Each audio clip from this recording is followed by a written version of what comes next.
जय हिंद। यदि आप भी एमपीपीएससी की तैयारी कर रहे हैं तो कुछ ऐसी गलतियां हैं जिनके कारण हम सिलेक्शन के नजदीक नहीं पहुंच पाते। उनमें से सबसे बड़ी गलती होती है सबसे बड़ी गलती होती है कि हमें सिलेबस याद नहीं हो पाता। हमें सिलेबस याद नहीं रहता, चाहे वो आपका प्री का सिलेबस हो या फिर चाहे मेंस का सिलेबस हो। यदि हम मेंस के सिलेबस की बात करें तो मेंस के सिलेबस में दो टाइप के क्वेश्चंस हैं, या फिर बोले दो टाइप के टॉपिक्स हैं। कौन कौन से दो टाइप के टॉपिक्स हैं? पहले टॉपिक ऐसे टॉपिक्स हैं जो प्री प्लस मेंस में कॉमन टॉपिक है, और एक टॉपिक ऐसे हैं जो कि सिर्फ मेंस में है, जैसे कि पेपर 4, पेपर 5, पेपर 6। ये आपको मेंस में देखने को मिलते हैं। और पेपर 4 एथिक्स का जो यूनिट 2 है उसके भी जो कुछ पार्ट है वो इम्पोर्टेंट है आपके जो यूनिट 7 के लिए। तो क्या होता है, जब हम इनकी तैयारी करते हैं तो हमें सिलेबस याद नहीं होता, और जब हमें सिलेबस याद नहीं होता तो सिलेबस याद ना होने के कारण हम जो टाइम मैनेजमेंट है हम टाइम मैनेजमेंट को अच्छे से नहीं कर पाते। ये सबसे बड़ी चीज हो जाती है, सबसे बड़ी ट्रेजेडी यहीं पे हो जाती है हमारी। अब क्या होता है, यदि आप एमपीपीएससी की तैयारी कर रहे हो, सबसे जो बड़ी गलती है हमारी वो तो ये है कि हम सिलेबस को याद ही नहीं करते। और जो दूसरी सबसे बड़ी गलती है, हम ये करते हैं कि जब हम पढ़ते हैं तो हम पढ़ते हैं तो सिर्फ प्री का, यदि पढ़ेंगे तो सिर्फ प्री का पढ़ेंगे, और यदि पढ़ेंगे तो सिर्फ मेंस का पढ़ेंगे। बल्कि हम ये भूल जाते हैं कि प्री प्लस मेंस में भी कुछ ऐसे टॉपिक्स हैं जो कि एक दूसरे में कॉमन है। यदि आपको इनको पढ़ना है तो इनको पढ़ने के लिए क्या करना पड़ेगा, आपको सबसे पहले प्री प्लस मेंस में क्या कॉमन टॉपिक है आपको ये याद होना जरूरी है। और यदि आपको ये याद करना है तो उसके लिए क्या करना पड़ेगा, आपके पास एक पीडीएफ होनी चाहिए। कौन सी पीडीएफ होनी चाहिए? ये जो आपको मैं पीडीएफ दिखाने वाला हूँ अभी, आप यहाँ पे चेक कर सकते हैं। हम लोगों ने आप लोगों के लिए एक पीडीएफ बनाई है जिसमें हमने आप लोगों के लिए प्रीलिम्स और मेंस दोनों में जितने भी कॉमन टॉपिक है, पॉसिबल जितने भी कॉमन टॉपिक हो सकते थे, वो सब हम लोगों ने आपके लिए ये पीडीएफ में दे दी है। और ये पीडीएफ आपको कहाँ मिलेगी? ये पीडीएफ आपको मिलेगी हमारे टेलीग्राम चैनल में, और टेलीग्राम चैनल की लिंक हमने डिस्क्रिप्शन में दे दी है, तो वहां पे ज्वाइन कर लीजिएगा। साथ ही साथ हम लोग एक मेंटरशिप प्रोग्राम भी चला रहे हैं। 10 अगस्त से मेंटरशिप प्रोग्राम हमारा स्टार्ट होने का है, जिसमें हम क्या कर रहे हैं, हम आपको डेली प्री प्लस मेंस का टारगेट्स देंगे और उनके सोर्स बताएंगे कहाँ से पढ़ना है, कितना पढ़ना है, और आपकी प्रैक्टिस भी करवाएंगे ताकि आपका जो सिलेबस है जल्द से जल्द एक कम समय में अधिक से अधिक आप कंप्लीट कर सकें, अधिक से अधिक बार रिवीजन कर सकें। तो यदि यूनिट 1 हम बात करें भारत के इतिहास का, जिसमें आपको संकल्पना एवं विचार मिल जाते हैं, प्लस इसमें आपको मिल जाएगा प्राचीन एवं मध्यकालीन भारत के इतिहास की प्रमुख विशेषताएं, घटनाएं एवं उनकी प्रशासनिक, सामाजिक तथा आर्थिक व्यवस्थाएं। और है भारत की सांस्कृतिक विरासत, कला, प्रारूप, साहित्य, पर्व एवं उत्सव। फिर है 19वीं एवं 20वीं शताब्दी में सामाजिक तथा धार्मिक सुधार आंदोलन, स्वतंत्रता संघर्ष एवं भारतीय राष्ट्रीय आंदोलन, स्वतंत्रता के पश्चात भारत का एकीकरण एवं पुनर्गठन। ठीक, यहाँ पे आप चेक करिए। इसमें जो यूनिट 1 है, इतिहास का जो यूनिट 1 है, इसमें आपको पढ़ना है एंशियंट हिस्ट्री और मेडिवल हिस्ट्री। यदि आप यूनिट 1 कवर करते हैं प्रीलिम्स का, देखो वीडियो में लास्ट में मैं ये भी बताऊंगा कि इनको कवर कैसे करना है और कैसे कवर किया जा सकता है। यदि आप वैसे कवर करेंगे तो प्रोबेबिलिटी ज्यादा है कि आपके जो मार्क्स ज्यादा हैं, आपकी तैयारी और बेहतर तरीके से हो सके। तो देखो, जो यूनिट 1 है ना, यूनिट 1 आपको मेंस की यूनिट 1 में हेल्प कर देगी, प्लस आपके मेंस की यूनिट 3 में हेल्प कर देगी। और मेंस की यूनिट 4 की जो टॉपिक है, गणतंत्र के रूप में भारत का उदय, राज्यों का पुनर्गठन, मध्य प्रदेश राज्य के रूप में गठन, स्वतंत्रता प्राप्ति के पश्चात की प्रमुख घटनाएं, आप यहाँ पे चेक कर सकते हैं। ये जो लास्ट के 2 पॉइंट हैं आपके यूनिट 4 में यहाँ से कवर होंगे। और भारतीय सांस्कृतिक विरासत, मध्य प्रदेश के विषय संदर्भ सहित, है ना, ये यहाँ पे कहाँ से कवर हो जाएगा, ये भारत की सांस्कृतिक विरासत एज इट इज है। तो आप यहाँ पे चेक कर सकते हैं कि यूनिट 1 को तो मैंने बता दिया। और जो सेकंड क्वेश्चन पेपर है, ठीक, आप यहाँ पे सेकंड क्वेश्चन पेपर में एक टॉपिक है आपका, इसी में जो यूनिट 1 है आपका इतिहास वाला, जो प्रीलिम्स में दिया गया है, इसमें एक टॉपिक है संविधान, शासन व्यवस्था, राजनीतिक एवं प्रशासनिक संरचना। इसमें जो आपका टॉपिक था ना, राज्यों का पुनर्गठन 1956 तथा मध्य प्रदेश का निर्माण, मध्य प्रदेश का विभाजन 2000, ये कहाँ से कवर होगा? ये कवर होगा आपका स्वतंत्रता के पश्चात भारत का एकीकरण एवं पुनर्गठन से। यहाँ से आपके वो टॉपिक कवर होंगे। तो देखो हमने क्या किया, हमने बस ये नहीं किया कि यूनिट 1 उठाया, हमने क्या किया, सिर्फ यहाँ से यूनिट 1 उठाए, जो म्यूचुअल टॉपिक देखे वो बता दिए। बाकी रेदर देन हमने जो प्रीलिम्स के जितने भी टॉपिक्स हैं उनमें जो सिलेबस के अकॉर्डिंग, ये पूरे मेंस के सिलेबस में जो जो म्यूचुअल टॉपिक है हमने उनको उठाया है, तो यहाँ पे हमने पीडीएफ में दे दिया है। तो ये पीडीएफ आपको रटी रटाई होनी चाहिए कि प्रीलिम्स यदि आप ये टॉपिक कवर करते हैं तो कौन सी यूनिट के कौन से टॉपिक आपके ऑलरेडी कवर हो जाते हैं। अब हम बात करें यदि यूनिट 2 की, तो यूनिट 2 में है आपका मध्य प्रदेश का इतिहास, संस्कृति एवं साहित्य, प्रीलिम्स की बात है। इसमें जो आपको टॉपिक मिल जाएंगे, मध्य प्रदेश का इतिहास, स्वतंत्रता आंदोलन में मध्य प्रदेश का योगदान, कला, स्थापत्य कला, जनजातियां, बोलियां, लोक पर्व, लोक कला एवं संस्कृति, विश्व धरोहर स्थल, ये सब, और जनजाति व्यक्तित्व। इसमें क्या कवर होगा? मेंस में इसमें कवर होगा आपका यूनिट 2 में, यूनिट 2 का जो हिस्ट्री है ना, वो आपका फर्स्ट पॉइंट से पूरा कवर हो जाएगा। मेंस यूनिट 2 का जो हिस्ट्री है, यदि आप इसको कवर करते हैं तो प्रीलिम्स का जो फर्स्ट वाला जो आपका पोर्शन है आपका यहाँ से कवर हो जाएगा। यदि आप मध्य प्रदेश में स्वतंत्रता आंदोलन कवर करते हैं एमपीपीएससी मेंस यूनिट 3, तो इसमें आपका स्वतंत्रता आंदोलन में मध्य प्रदेश का योगदान सेकंड टॉपिक यहाँ से कवर हो जाएगा। थर्ड की बात करें, मध्य प्रदेश में विश्व धरोहर स्थल एवं पर्यटन, ये है आपका इतिहास के यूनिट 4 में। यहाँ से आपका विश्व धरोहर स्थल कवर हो जाएगा और यहाँ पे आपका मध्य प्रदेश के प्रमुख धार्मिक, सांस्कृतिक एवं पुरातात्विक पर्यटन स्थल यहाँ से कवर हो जाएंगे। फिर बात करें यूनिट 5 की, तो मध्य प्रदेश की प्रमुख रियासतें गोंडवाना, बुंदेली, बघेली, होलकर, सिंधिया एवं भोपाल रियासत स्वतंत्रता प्राप्ति तक, तो इसमें आपके क्या कवर हो जाएंगे, आपके यहाँ पे कवर हो जाएंगे यही जो मध्य प्रदेश की महत्वपूर्ण घटना है राजवंश। फिर बात करोगे जनजातीय नायकों के संघर्ष एवं इतिहास में योगदान, तो यहाँ पे प्रमुख जनजातीय व्यक्तित्व के बहुत सारे टॉपिक कवर हो जाएंगे। और इसके बाद यदि हम बात करें कि ये संविधान, शासन व्यवस्था, राजनीति एवं प्रशासनिक संरचना, ये आपको दोनों जगह कवर हो जाएगा।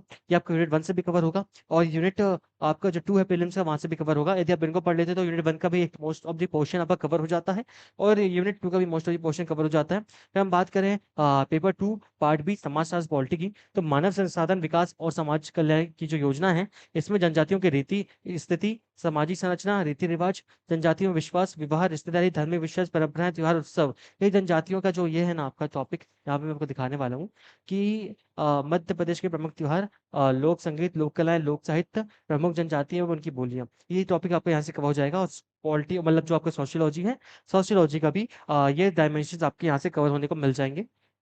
इसके बाद हम बात करें यूनिट 3 भारत का भूगोल का, तो देखो एज इट इज क्वेश्चन है, इसमें से पश्चिम भारत में भौगोलिक ज्ञान बस अलग है, लेकिन कई बार क्वेश्चंस इससे प्रीलिम्स में पूछे जा सकते हैं क्योंकि बहुत मोस्ट इंपॉर्टेंट टॉपिक है ना। पर्वत, पहाड़ियां, पठार, नदियां और झीलें, ये तो सीधे सीधे आपको मिल जाएगा कि प्रमुख पहाड़ियां, पठार, नदियां और झीलें, सीधे सीधे यहाँ से कवर हो जाएगा। जलवायु घटनाएं भी सीधे सीधे दी गई है, आप यहाँ पे देख सकते हैं। जलवायु ऋतु में तापमान, वर्षा, मानसून की उत्पत्ति, ऊपरी वायु परिसंचरण, जेट स्ट्रीम, यहाँ पे क्या कर सकते हैं, एज इट इज यहाँ पे आ गया है। और जो आपको यहाँ पढ़ना है वो आपको यहाँ भी पढ़ना है। इसके साथ है प्रमुख फसलें, खाद्य सुरक्षा, हरित क्रांति, दूसरी हरित क्रांति की रणनीतियां, ठीक है, ये आपको कहाँ मिलेंगी, ये आपको मिल जाएगी यूनिट 2 में। भारतीय कृषि एवं जल संसाधन, आप यहाँ पे चेक कर सकते हैं, आपको यहाँ पे मिलने वाली हैं। और यदि आप इनको कवर करेंगे तो ऊर्जा के पारंपरिक और गैर पारंपरिक स्रोत, भारत में प्राकृतिक खतरे और आपदाएं, भारत में प्रमुख चक्रवात, जनसंख्या वृद्धि, वितरण एवं घनत्व, ग्रामीण नगरीय प्रवास, जलवायु, ये सब आपका सबसे पहले यूनिट 1 में कवर हो जाएगा मेंस का। प्लस आपका यूनिट 2 में ये टॉपिक्स कवर हो जाएंगे और मेंस यूनिट 3 से आपका यूनिट कवर हो जाएगा और मेंस यूनिट 4 में आपका ये यूनिट कवर हो जाएगा। बस यूनिट जो 5 है और यूनिट 5 आपका अलग से जो यूनिट 4 है उसके समकक्ष है। जैसे आप बात करें मध्य प्रदेश का भूगोल का और एमपीपीएससी मेंस ज्योग्राफी यूनिट 5 की, तो ये म्यूचुअल टॉपिक देखने को मिलेंगे, कॉमन टॉपिक देखने को मिलेंगे। तो यदि आप मेंस की तैयारी करते हैं तो ऑटोमेटिक प्रीलिम्स की तैयारी होती जाएगी और प्रीलिम्स की तैयारी करते हैं तो ऑटोमेटिक आपकी मेंस की तैयारी होती जाएगी। लेकिन उसके लिए आवश्यक क्या है, उसके लिए आवश्यक ये है कि आपको जो कॉमन टॉपिक की जो पीडीएफ है आपको मुंह जबान याद होना चाहिए। जैसे यदि मैं आपसे पूछूं कि कहाँ कहाँ काम में आएगा, तो आप मुझे उस पार्ट का बता दो कि इस पार्ट में है, इस विषय में, इस यूनिट में है, तभी तो मजा है, तभी तो आप कर पाएंगे। यदि आपको सिलेबस याद नहीं है, यदि आपको ये नहीं पता कि कौन सा हथियार चलाना है, कहाँ से चलाना है, तब आप कैसे करेंगे, आप खुद सोचिए एक बार। तो भूगोल में जो आपका मध्य प्रदेश का भूगोल है और आपका ज्योग्राफी की मेंस यूनिट 5 वो एकदम टॉपिक कंप्लीट है। आप एक काम करिएगा, आप इस पीडीएफ को टेलीग्राम चैनल से ज्वाइन कर लीजिएगा और वहां पे आपको ये पीडीएफ मिल जाएगी, सर्च कर लीजिएगा कॉमन टॉपिक, तो आपको ये फाइल देखने को मिल जाएगी। अब बात करें भारत एवं मध्य प्रदेश की संवैधानिक व्यवस्था, तो इसमें संविधान सभा, संघीय कार्यपालिका, राष्ट्रपति एवं संसद, सर्वोच्च न्यायालय एवं न्यायिक व्यवस्था, संवैधानिक संशोधन, नागरिकों के मौलिक अधिकार, डीपीएसपी, और फिर आपका आयोग हो गए, फिर आपका संवैधानिक व्यवस्था हो गई, पंचायती राज सुशासन, ये सब है। अब इसमें क्या है, कुछ नहीं किया गया भैया, जो मेंस में है ना, मेंस में प्रीलिम्स के इसी सिलेबस को वेल डिफाइन कर दिया गया है। कैसे वेल डिफाइन कर दिया गया है कि देखो ये जो तैयारी है, यदि आप इसको पढ़ेंगे तो ऑलरेडी आपको ये नहीं पता कि अंदर क्या क्या पढ़ना है। जैसे आपने पढ़ लिया संविधान सभा, अब इसमें क्या क्या है, भारतीय संविधान निर्माण, विशेषताएं, मूल ढांचा, प्रमुख संशोधन, ये पढ़ना है, यहाँ से कवर हो रहा है कि नहीं हो रहा। वैचारिक तत्व क्या पढ़ना है, क्या टॉपिक है, क्या कंसेप्ट है, वो पढ़ना है, तो यहाँ से अगर अच्छे से कवर हो जाएगा। यूनिट 1 कवर हो जाएगी, यूनिट 2 कवर हो जाएगा, यूनिट 4 कवर हो जाएगा। और जो जो कवर हो रहा है ना, बस उनको हमने मेंशन किया, हमने कोई फालतू का डेटा मेंशन नहीं किया कि हमने सीधे यूनिट उठाई, यूनिट उठा के हमने यहाँ पेस्ट कर दी, ऐसा काम नहीं किया है। जो रियल में टॉपिक कवर होंगे और जो रियल में मीन्स के ऐसे टॉपिक जिनसे प्रीलिम्स में क्वेश्चन पूछे जा सकते हैं, उनको हमने मेंशन किया है कि ये मोस्ट इंपोर्टेंट टॉपिक्स है, इनको आपको प्री प्लस मेंस दोनों के हिसाब से पढ़ना है, ठीक है। अब राज्यों का पुनर्गठन यहाँ पे दिखा दिया हम लोगों ने पूरा, आप चेक कर सकते हैं, पूरे आयोग है, आयोग के नाम है, सीधे सीधे इनसे क्वेश्चन आ जाएंगे। यूनिट 5 थोड़ा अलग है, बट इसको भी यदि पढ़ेंगे तो इनसे भी क्वेश्चन बनने के चांसेस ज्यादा रहते हैं क्योंकि ये भी पॉलिटिक है, इसलिए आप प्रीलिम्स को पढ़ेंगे तो इनको भी पढ़ के जाइएगा। फिर बात करें अर्थव्यवस्था की, तो भारतीय अर्थव्यवस्था में मध्य प्रदेश की वर्तमान स्थिति, ये पूरा आपका यूनिट 1 कवर कर देगा। देखिए मतलब भारतीय अर्थव्यवस्था के मौलिक पहलू। टोटली जो इसमें दिया गया है ना, कुछ चीजों को यदि हम हटा दें तो मोस्ट ऑफ द चीजें इसमें आपको मेंस में देखने को मिलेगी। बट मेंस में क्या किया गया है, मेंस में इसी सिलेबस को एक तरीके से और ज्यादा डिटेल में दे दिया गया है, और ज्यादा स्पष्ट तरीके से दे दिया गया है कि इसको पढ़ना है। यदि आप एमपीपीएससी के मेंस को पढ़ लेते तो ऑटोमेटिक प्रीलिम्स की तैयारी होती जाएगी। तो आपको ये याद करना है, फिर देखो कराधान मध्य प्रदेश में कौन कौन से टॉपिक इसमें इंक्लूड है आपके यूनिट 6 में। तो वो आपको यहाँ पे देखने को मिल जाएंगे जो जो यहाँ पे आपके इंपॉर्टेंट है। और फिर आपको बात करो, ये मध्य प्रदेश की अर्थव्यवस्था का अवलोकन पूरा, आत्मनिर्भर Madhya Pradesh, one district one product, ये पूरे आपको देखने को मिल जाएंगे। मध्य प्रदेश में सामाजिक एवं आर्थिक विकास, स्वास्थ्य तंत्र संरचना, शिक्षा, कौशल विकास, सीधे सीधे टॉपिक दिया गया है अभी, ये तो प्रीलिम्स में आप उठा के देख सकते हैं। मध्य प्रदेश की जनसंख्या का प्रभाव, ये टोटल आप देख सकते हैं। फिर यूनिट 7 विज्ञान पर्यावरण एवं स्वास्थ्य, इसमें जो जो टॉपिक पूछ सकते थे सब टॉपिक हमने यहाँ पे ऐड कर दिया है। ये समान विज्ञान, फिर आपका आयुष चिकित्सा, जो जो पूछे जा सकते हैं वो सब हमने यहाँ पे ऐड कर दिया कि इस जो मेंस में जो चीज दी गई है इससे सीधे सीधे यूनिट 7 में क्वेश्चन बन सकता है। आप बात समझिएगा, जो हमने यहाँ पे दिया है ना मेंस में, और जो कुछ हमने एक्स्ट्रा दिया है वो हमने ऐसे टॉपिक्स दिए हैं कि सीधे सीधे वो प्रीलिम्स में वो स्पष्ट तरीके से तो नहीं दिए गए, लेकिन यदि हम बात करें इनडायरेक्टली तो यहाँ से भी क्वेश्चन पूछे जा सकते हैं, इसलिए हमने इतना स्पष्ट तरीके से मेंशन कर दिया है। आप यहाँ चेक कर सकते हैं यूनिट 5 टोटल, यदि आप यूनिट टोटल एक यूनिट को यदि छोड़ दे कंप्यूटर वाली, तो बाकी चारों यूनिट जो साइंस एंड टेक की है वो आपकी यूनिट 7 को कवर कर देंगी। ठीक, इसके बाद हम बात करें यूनिट 8 की, तो यूनिट 8 को छोड़ दीजिए, करंट अफेयर म्यूचुअल नहीं होते। हम सीधे पहुंचते हैं यूनिट 9 में, सूचना व संचार प्रौद्योगिकी। तो जो कंप्यूटर का आधारभूत ज्ञान है और जो साइंस का जो ये टॉपिक है ना, ये एकदम भाई म्यूचुअल टॉपिक है, इतना करोगे तो आपका काम हो जाएगा। ठीक है। फिर जो आपका पेपर 10 है, मध्य प्रदेश जनजातियां विरासत लोक संस्कृति एवं लोक साहित्य, मध्य प्रदेश में जनजातियों का भौगोलिक विस्तार, जनजातियों से संबंधित संवैधानिक प्रावधान, तो ये आपका इतिहास का यूनिट 5 कवर करेगा और सोशियोलॉजी का यूनिट 5 कवर करेगा। इस तरीके से आपके टॉपिक कवर हो जाएंगे। तो ठीक है, अभी तो मैंने आपको ये बता दिया कि ये कैसे चलने वाला है, कितने घंटे चलने वाला है। अब मैं बताता हूँ कि आपको पढ़ना कैसे है। ठीक है, यदि हम बात करें पढ़ाई की, उसकी स्ट्रेटजी कैसी होनी चाहिए, सबसे पहले यदि आप पढ़ रहे हो तो आपको प्री प्लस मेंस जो टॉपिक है, आपको ये टॉपिक रटे हुए होने चाहिए। आपको ये टॉपिक रटे हुए होने चाहिए, कॉमन टॉपिक। इसकी पीडीएफ टेलीग्राम चैनल में मिल जाएगी, दोबारा बताओ, डाउनलोड कर लेना। ठीक है। अब क्या करना है, यदि इनको आप जब आपने इनको रट लिया, तो रटने के बाद क्या करना है, जब भी आप प्री का पढ़ो, जब भी आप प्री के हिसाब से पढ़ो चीजों को, तो आप क्या करो, जो आपने पढ़ा उसकी मेंस के हिसाब से आंसर राइटिंग करो। क्या करो, उसकी मेंस के हिसाब से आप आंसर राइटिंग करो। ठीक, उसकी मेंस के हिसाब से आप आंसर राइटिंग करो भैया। और यदि जब भी आप मेंस के हिसाब से पढ़ रहे हो, किसके हिसाब से पढ़ रहे हो, मेंस के हिसाब से पढ़ रहे हो, तो प्रीलिम्स के हिसाब से प्रैक्टिस करो। प्रीलिम्स के हिसाब से प्रैक्टिस करो, और ये कैसे पॉसिबल है, ऑब्जेक्टिव लगाना है। ठीक, ऑब्जेक्टिव लगा के, या फिर टेस्ट सॉल्व करके, या फिर और क्या कर सकते हैं, और हम ये कर सकते हैं कि जब आप प्रीलिम्स का कोई टॉपिक पढ़ रहे हो जो कि मेंस में है, प्री प्लस मेंस में कॉमन टॉपिक है, और आप अभी आपका प्री का नोटिफिकेशन आ जाएगा, प्री का नोटिफिकेशन जैसे ही आता है, तो आपकी तैयारी क्या होनी चाहिए, आप 5 क्वेश्चन लिखो 2 मार्क्स के, आप 2 क्वेश्चन लिखो 7 मार्क्स के, जो टॉपिक आप पढ़ रहे हो उसी से, और आप एक क्वेश्चन लिखो 10 मार्क का। और इसके साथ साथ आप क्या करो, जो भी आप टॉपिक पढ़ रहे हो उसे कम से कम 100 क्वेश्चन, 100 ऑब्जेक्टिव क्वेश्चंस आप यहाँ पे सॉल्व कर लो। जब आप इनको सॉल्व कर लोगे ना मेरे भाई, तो उसमें क्या होगा, उसमें आपकी प्री प्लस मेंस की साथ में तैयारी चलेगी। और प्री प्लस मेंस की यदि आपकी साथ में तैयारी चलने लगी, जैसे प्री प्लस मेंस, इसकी आपकी साथ में तैयारी चल रही है, और फिर एक टॉपिक चलेंगे मेंस का, तो जब आप पढ़ रहे हो ना, तो आप ऐसी पढ़ाई करो कि सबसे पहले जब आपका प्रीलिम्स में टाइम हो, तो आपको सबसे पहले क्या करना चाहिए, आपको सबसे पहले ये उन लोगों के लिए जो हमारा मेंटरशिप प्रोग्राम फॉलो नहीं कर रहा है, क्योंकि जो फॉलो करेंगे उनको तो हम हमारे हिसाब से कंप्लीट करवा ही देंगे, लेकिन जो अलग से फॉलो करना चाहते हैं उनको बता रहा हूँ कि सबसे पहले ऐसे टॉपिक को कंप्लीट करिए जो कि सिर्फ मेंस में है।